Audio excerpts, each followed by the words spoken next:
Welcome to the Three Martini Lunch. Grab a stool next to Greg Columbus of Radio America and Jim Garrity of National Review. Three Martinis coming up. It's Wednesday on the Three Martini Lunch, and we're very glad that you are here. Grab the stool. We've got good, bad, and crazy martinis to walk through today. And Jim, our good martini is pretty darn similar to a good martini we had last week, but it definitely has an unpleasant aftertaste to it. And that, once again, relates to Attorney General Bill Barr, who, at least on the surface, seems to be getting more and more exasperated with President Trump's tweets, getting involved, whether it's the Roger Stone case or what he thinks is the Justice Department's role in the whole 2016 fiasco. But this is New York Magazine. The president could lose one of his most powerful advocates within the executive branch if he keeps misusing one of the things he loves most.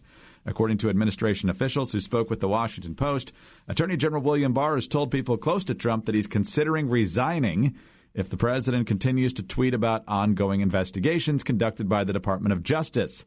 Quote, he has his limits, unquote. One person familiar with Barr's thinking told the Post. Then the story goes on to talk about Barr with Pierre Thomas of ABC News saying that Trump's tweets make it impossible for him to do his job.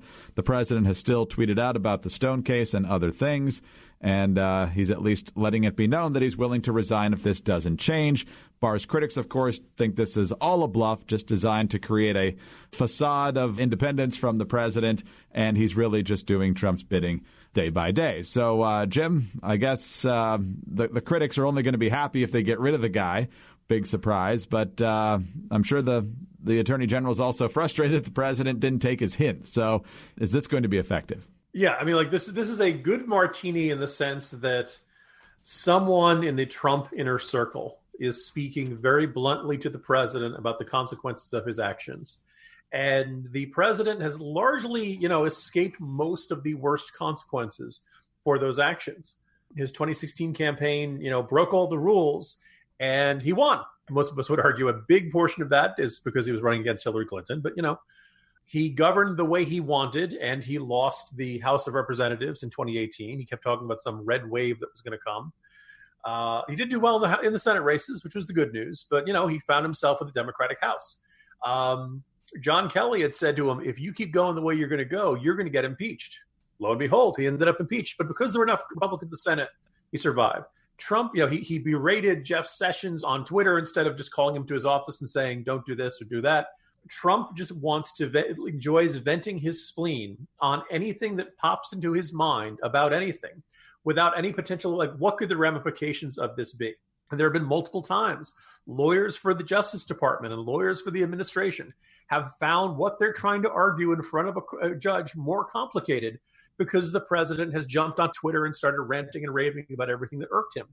If you're trying to win a court case, don't demonize the judge. Don't do that until until you know for certain you're never going to go back in front of that judge again. And by the way, when you're the administration, chances are at some point you're going to do that. Trump doesn't have any of this impulse control. And by and large, he's escaped the worst potential consequences of this. If Barr decides to leave, now we've got a really bad consequence of this. And it shouldn't have to come to this point. As my boss, Rich Lowry, keeps laying out, the president ought to think long and hard about what his presidency looks like when even Barr walks away and says, I can't work with this guy. He just won't listen. He doesn't realize how much he's complicating what we're trying to do here. I've repeatedly asked him not to tweet about what the sort of things I'm working on, ongoing court cases and stuff like that. He thinks he basically, the President Trump sees his job as being like a TV commentator. The problem is he's not an outsider anymore. He's the head of the executive branch. He has to start thinking about he's the head coach. He has to think about how can I help my team win instead of my team is there to help me win. And it's deeply frustrating. I hope the president takes this warning to heart. I think this good martini could very quickly turn into a very bad martini if Barr walks away from the administration. But, I'm sure Barr feels like he's asked every conceivable way, Mr. President, help me help you, because right now you're hurting me, which put me in a situation where I can't help you. Has he put himself in a position, though, of not having a lot of options? Because he's basically let it be known, Mr. President, if you keep doing this, I can't do my job. Mr. President, if you keep doing this, I might have to resign. Chances are the president's going to keep doing it. So If so, does he actually resign, or does he stay there and give more fuel to his critics that this was all a big bluff? Yeah, my suspicion is that Barr doesn't bluff very much. These reports are not coming out by accident. I don't think this is a mere matter of Barr blowing off steam. And maybe they are. Maybe in the end, this is just Barr having a bad couple of days and being frustrated and deciding to vent it all out. But my suspicion is that Barr this is pretty extraordinary. You don't usually see the Attorney General taking these kinds of comments and these kinds of reports leaking. So I think he means it. And I think the day Barr leaves the administration, when you think about it, up until last Wednesday, you and I talked about how Lou Dobbs had, done a complete 180, and all of a sudden he was part of the deep state. He got the full John Bolton treatment, right? He was the most brilliant choice possible. And then he was a stumble bum idiot the moment he left the administration. The day Barr leaves the presidency and says, "Mr. President, I'm sorry, I just can't work under these circumstances," it might get people who looked at Barr and said and recognized the good job he was doing for the administration in a lot of these tough fights. And to get him walk away, that might be the sort of thing where it gets enough people in the president's circle who otherwise like the president to say, Mr. President, we needed Barr. Barr was really good. Barr was, I know how you were unhappy with Sessions. Barr was the tough guy you wanted. You wanted your wartime consigliere. Barr was that guy. He asked you to stop tweeting about something, and because you couldn't, he felt the need to walk away. It would be an enormous unforced error on the part of the administration. At least one more warning shot across the bow if you want to keep your attorney general. I guess that's the good news. He's trying to. Well, I mean, if Trump takes the lesson, then this takes away one. This is one less headache he has to worry about. If he doesn't, then he's got to find a new attorney general in an election year and deal with the perceptions of this next one will be a yes man. Like left, right, and center. Everybody agrees Barr is really good at his job. He's very competent, very bright, knows what he's doing at DOJ. The big protest from President Trump towards the Stone case was that 7 to 9 years was too much. We'll see what happens tomorrow with the sentencing. Right in the middle of 7 to 9 years, Jim, is 8 years. That's how long Rod Blagojevich, roughly, has been in prison for his myriad of convictions, some of which were related to trying to sell the Obama Senate seat, which was vacated when, of course, Obama was elected president. There are other things in there, too, various examples of corruption, trying to shake down a children's hospital, and all sorts of other wonderful things. And we talked in the past about how Trump was flirting with the idea of commuting Blagojevich's sentence. He was talked off the ledge a couple of times on that, most effectively, I think, by the Republicans in the Illinois congressional delegation. This time, however, they were not so successful. Rod Blagojevich has had his sentence commuted. And if you don't remember what happened 12 years ago, shortly after the 2008 election, this is what the feds got on tape from then Illinois Governor Rod Blagojevich about what he wanted to do with the vacated Senate seat and how he expected to fill it. I've got this thing, and it's golden, and I'm just not giving it up for nothing. I'm not going to do it, and I can always use it and parachute me there. All right. So clearly a guy who's on the up and up. But in the end, the president deciding to commute Blagojevich's sentence. He's on the tarmac here. Might be a little bit hard to hear, but here's the president's detailed explanation about why he did this. He served 8 years in jail, a long time, and I watched his wife on television. I don't know him very well. I've met him a couple of times. He was on for a short while on The Apprentice years ago. Seemed like a very nice person. Don't know him, but he served 8 years in jail. So he served 8 years in jail. He saw Blagojevich's wife on television, and while he doesn't really know him, he seems like a nice person. Well, Blagojevich is out, and folks caught up with him at the airport. And one thing you would hope for, Jim, for someone who's been pardoned or had their sentence commuted, is remorse. You know what? I did it. I shouldn't have done it. I'm sorry. Did we get that from Blagojevich? And no. And yeah, I made a whole bunch of mistakes, but I didn't break any laws. I crossed no lines. And the things I talked about doing were legal, and this was routine politics, and the people that did it are the ones who broke the laws and the ones who, frankly, should meet and face some accountability. Didn't break any laws. It's routine politics, and the people who did this to me are the ones who should face justice. So, Jim, a whole bunch of other pardons and commutations there, but this is the one getting the attention. Republicans tried to talk him out of this, but no such luck. You forgot the other comment that he made there, Greg, which is that this commutation is bleeping golden. And I can sell this off to any old guy off the street for a lot of money. So thank you, Mr. President. That gave, I'm making that up, but that's in keeping with his other comments. Mr. President, Rod Blagojevich is not a very nice person. The fascinating thing is that sometimes when you see Trump do something, you can say, okay, well, this helps him with this group, or that helps him. Okay, this is thinking ahead to 2020. This is, playing to support in this demographic or this group or something like that, or he thinks he's going to get a good. First of all, notice there are no good headlines that come out of this. There are other presidential commutations. Alice Johnson comes to line. You can commute sentences and get a lot of people say, hey, this is a good case for mercy. This is a good case where someone was sentenced to something much harsher than their crimes actually deserved. This is a person who deserves a second chance. This is somebody who has learned their lesson and is ready to become a helpful, useful, morally upstanding member of society. That we as a society believe in redemption and believe in second chances. And this is someone who has earned it. This is not someone who's earned it. And the fascinating thing is, like, the people who are most up in arms about this are Illinois Republicans. This was right before you and I started doing our podcast. I was writing and you were doing Radio America stuff. We hated Rod Blagojevich, and we had good reason to hate Rod Blagojevich. There were a bunch of other corrupt Illinois Democrats hated Rod Blagojevich, and they hated him because he did it really, even by the standards of corruption, he was over. It was beyond the pale. Right? He was blatant, open, transparent about it. Clearly saw his powers as governor as a way to make money. It's straight up corruption, and so Trump is going to, at some point in 2020, Trump's going to run around saying, "I drained the swamp." I mean, maybe you can make the argument that 8 years in jail is enough time. I don't know if it is, but you could say, all right, you can make an argument of does the sentence fit the crime?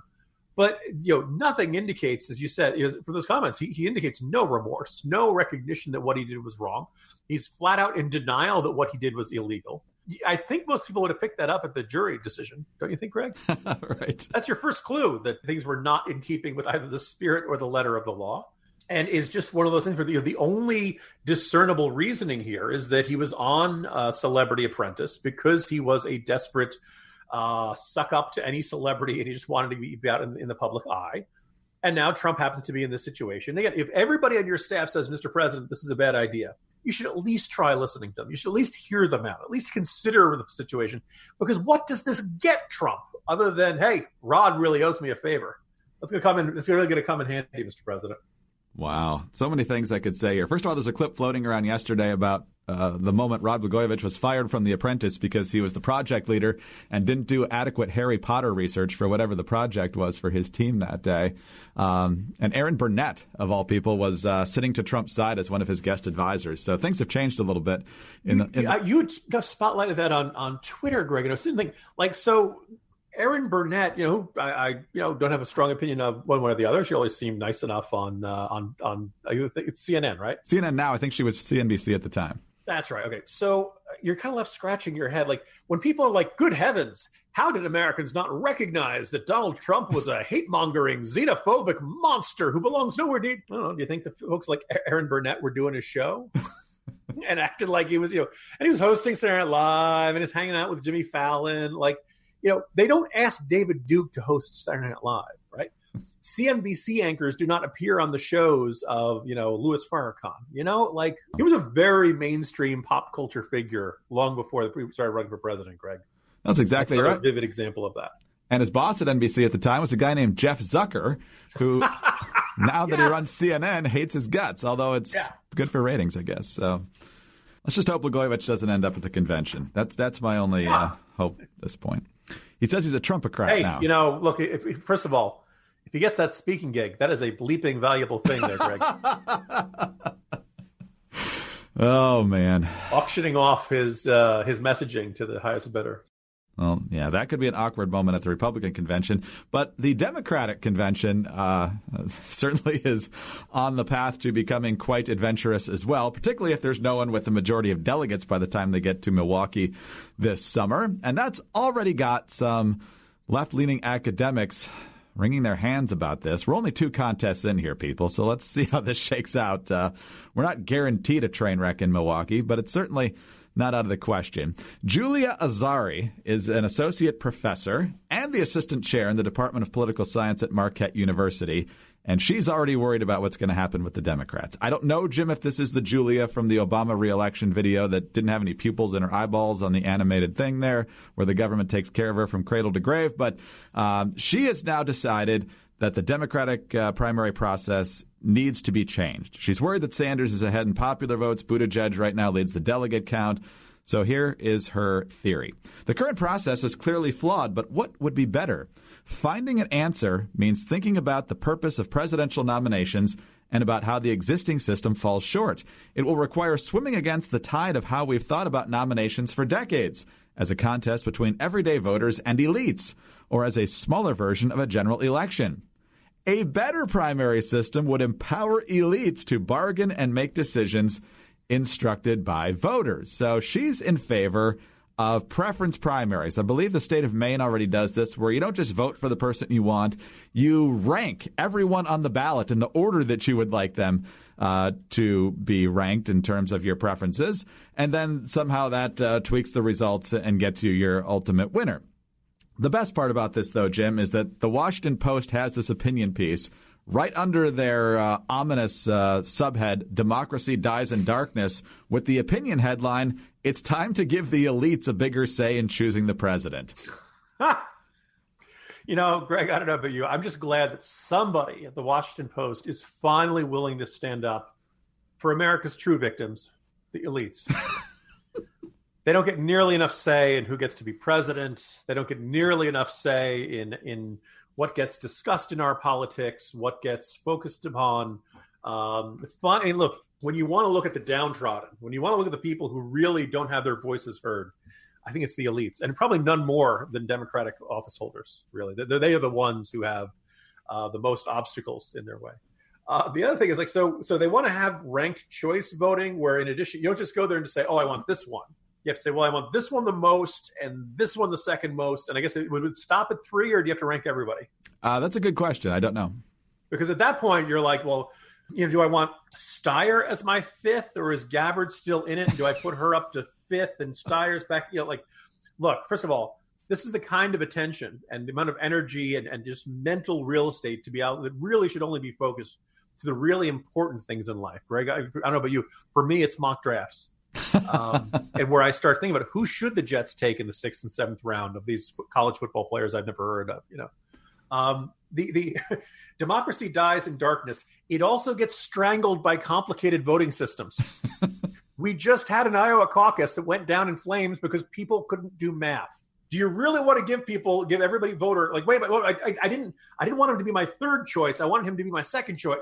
One of the few advantages. In fact, by the way, this is people could say this would going to ranked choice voting would change the way all these primaries shake out. Yes, indeed, because it's possible you might like 3 or 4 of these candidates. Maybe you like all of them. Maybe you like a handful of them. But in American democracy, both in the primary and in the general election, you have to pick one.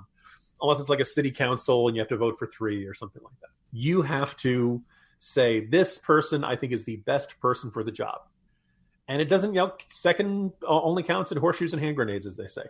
That, to me, that's a beauty of the system, right? That is it forces you to make a decision. And maybe some people don't like that. But the idea, because then you get turned into so do you get 3 points for being somebody's first choice, 2 points for being somebody's second choice, and 1 point for somebody's first choice, for third choice? Is that how it works? It gets complicated. There's math. There's a lot of math, right? Because we're down in the first choice category, but we're leading in this. Like, you're gonna have to add 3 different layers to poll. This all gets so much more. I don't want to hear this going into tax season, Greg.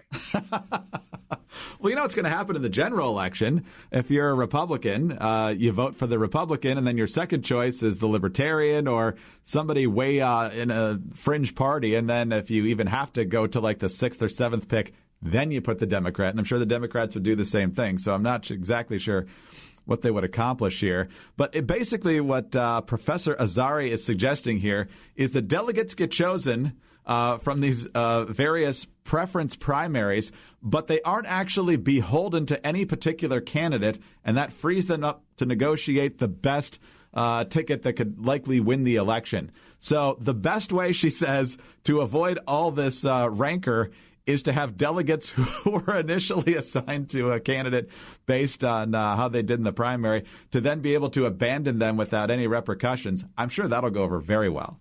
Yeah, I mean, look, the only minute cautionary note I will make in our knocking this idea around like a piñata. Look, one of the reasons Trump won the Republican primary in 2016 was he was up against 16 other candidates. And while he only got 46%, 45%, somewhere in there, everybody else was super duper, it was divided amongst the other candidates. We're seeing something of a similar phenomenon in this year's campaign with Bernie Sanders and all of the other non-openly socialist Democrats. This may be the new trend in American politics, where everybody and their brother chooses to run for president. And all of a sudden you end up with a pie that is split a whole bunch of different ways. And we no longer have candidates winning a majority of delegates. We have candidates winning a plurality. And that's, then you end up with somebody who wasn't really the first choice of the minority. And maybe the majority really didn't like this guy, but he ended up with the most votes. So that's how he's going to end up. It does make you yearn for smoke-filled rooms. It does make you yearn for party elders who have some good judgment about this to say, who could say to the Jim Gilmores of the world, I'm sorry, you're not running for president. Tom Steyer, I'm sorry, no, nice tie. We love the plaid, but no, you're not running for president. And to narrow the field down to, let's say 5, 6, 7. By the way, you look back from like the 70s to really to 2016, most year, maybe 2012, you'd say, you had about 7 candidates run. Pat Schroeder ran in 1988 with 7 other Democrats, and they were called the Seven Dwarves. And 8 candidates was considered a lot. And Greg, are we down to 8 candidates yet? It used to be that if you were some no-name, you didn't run for president because 1, you didn't want to finish with 1% or get knocked out before the voting started. And 2, you just recognized you weren't ready to be president of the United States. Nobody steps from the House into the president of the United States or to the presidency for a long time. Nobody just steps into this job. This isn't entry-level government. This is one of the toughest jobs in the entire world. But no. We've just decided now everybody and their brother can show up because, hey, you can never end up with a CNN contract like Andrew Yang just got. By the way, do you know the best part of Andrew Yang's new gig on CNN, Greg? What's that? CNN's finally going to have to ask him some questions. Now, the smoke-filled room, I guess it would have to be eco-friendly now, so not even vaping, but just it's all marijuana. It's just bottles of water and marijuana. It's very relaxed, except they say they haven't reached a decision. They just want more munchies. So this is part of a series, as our exit point here in the Washington Post. The whole series is entitled How to Fix the Primary Process. Azari wrote another piece about entirely switching to preference primary. So that's clearly her big push here. 2 other issues, though. One by a woman named Christina Greer. Forget Iowa. Georgia should be the first state to vote. And my personal favorite from Martin O'Malley. Want to fix the presidential primaries? Revive the fairness and equal time doctrines. So... Okay. Lots of good ideas. I realize we're running long. Let's observe, Greg. A couple of years back, I decided to completely rejigger the primary schedule to try to start with the smallest ones and end with the biggest ones. And the first thing is that would actually keep the race relatively competitive for as long a stretch. Because, if you lost Delaware, okay, you're okay. You can still keep going on.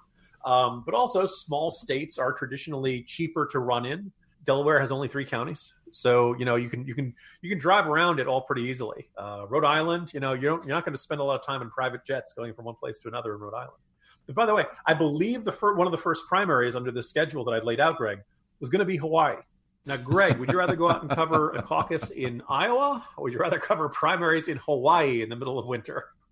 If I was a candidate, I would just camp out in Hawaii and almost just go through the motions of running and then live there for a few months. And then when you get crushed, well, I guess it didn't work out. Donors, your money was well spent. Oh, Jim, I know you're excited about the debate tonight. It's going to be very, very, very exciting. Bloomberg on the stage. Yay. All right. We'll talk about it tomorrow, I'm sure. We will see you then. See you tomorrow, Greg. Jim Garrity, National Review. I'm Greg Corombos of Radio America. Thanks for being with us today. And be sure to tune in again on Thursday for the next 3 Martini Lunch.